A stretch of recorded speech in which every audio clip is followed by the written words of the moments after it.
Hey guys, welcome to my brief screencast about using the Tennessee Electronic Library database as a way to research.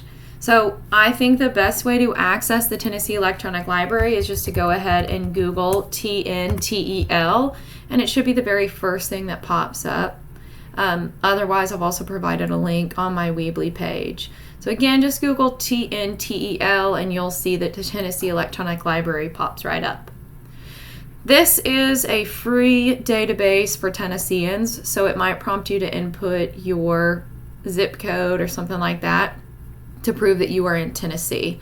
So the Tennessee Electronic Library has hundreds of thousands of sources on hundreds of different databases, and so it can be a little bit overwhelming. That's why I want you to spend a lot of time this week just looking at the Tennessee Electronic Library, kind of playing with it a little bit. So hopefully you can familiarize yourself with this before you get to college.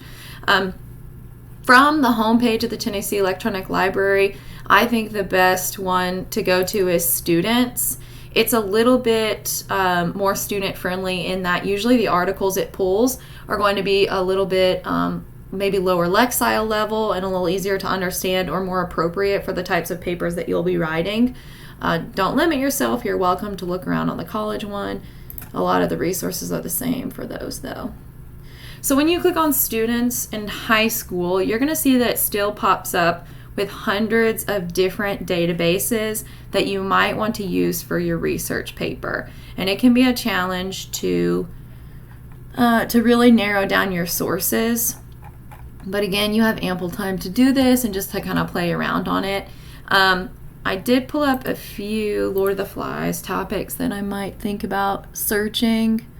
Maybe I'll do democracy or leadership or laws. One good place to start, regardless of your topic, is Gale Literary Sources. So let's start there. Gale Literary Sources is its own database, obviously a literary database. I'll just search Lord of the Flies and see what comes up. All right, so you've got 400 literary criticisms of Lord of the Flies, 174 biographies, topic of work and overviews 70, reviews and news 773, primary sources and literary works 129, and multimedia 61. So this is just a whole lot of stuff about Lord of the Flies. So let's say I want to be a little more specific. You could click on any of these categories as you want to.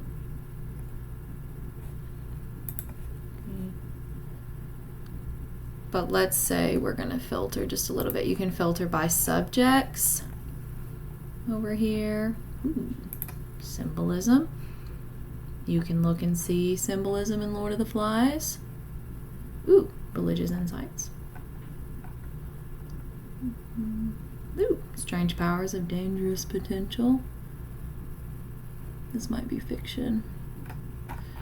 Let's say you want to search a critical essay. You can do that. All that from over here in the filter your results section. So you just need to look at some of these articles and see, oh, this is it in misery. This probably doesn't have much to do with any topic. Just kind of see what you're able to come up with. So let's say we want to do democracy.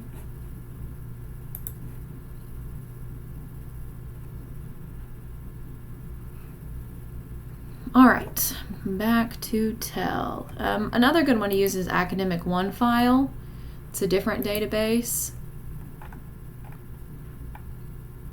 which that might be under all resources. Academic One.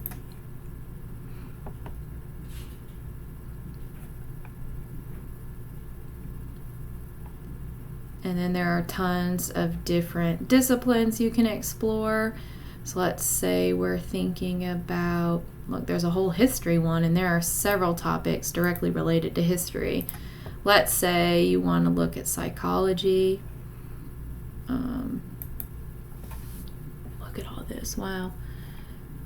Psychic personality disorders. I mean, there's just tons of different things.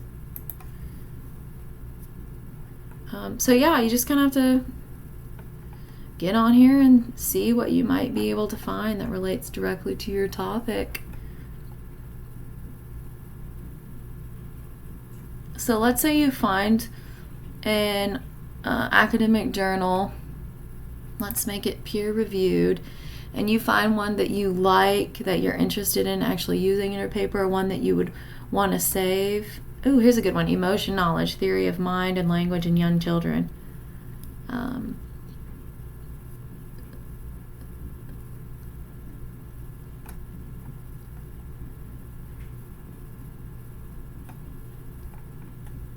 Emotional therapy. Let's see this one. So let's say you find one that you might actually be interested in using in your paper. You'll see this one's really short, so it might not be good, only 252 words. But let's say you know you want to use it and you want to use your MLA 8 citation. You see the citation is already here and available for you. You can bookmark it if you want to. I highly suggest that you either download it and save a copy to your phone or computer, or you go ahead and send it to your OneDrive. If you send it to your OneDrive, you just log in with your 365 and it's going to create a folder. Yeah, you give it permissions. It's going to create a folder for you in your OneDrive, and boom, it's there for you at any time. It can be hard if you are sitting here searching for hours and hours and you do not save an article that you even might potentially use. Oops, you're going to be mad at yourself. Morality and laws. So another thing you might use, let's go back to the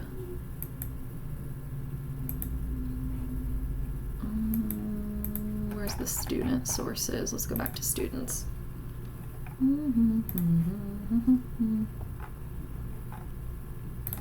You might change the resource category to whatever it is you're researching. Again, history, there are several topics about history, several about religion, a lot, of course, about psychology, etc.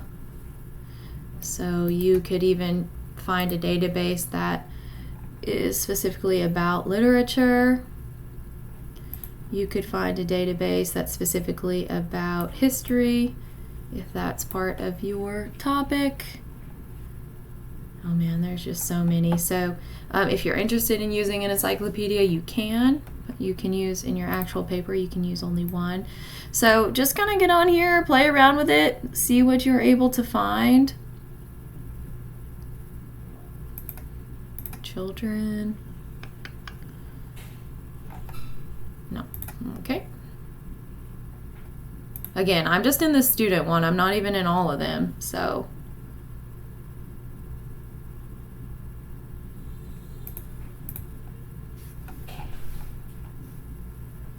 what was this, high school?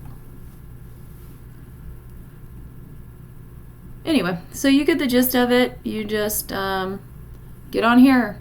See if you can find a few articles or sources that you might be interested in using for your paper. Play around with the databases. Make sure that you save everything that you might be interested in using.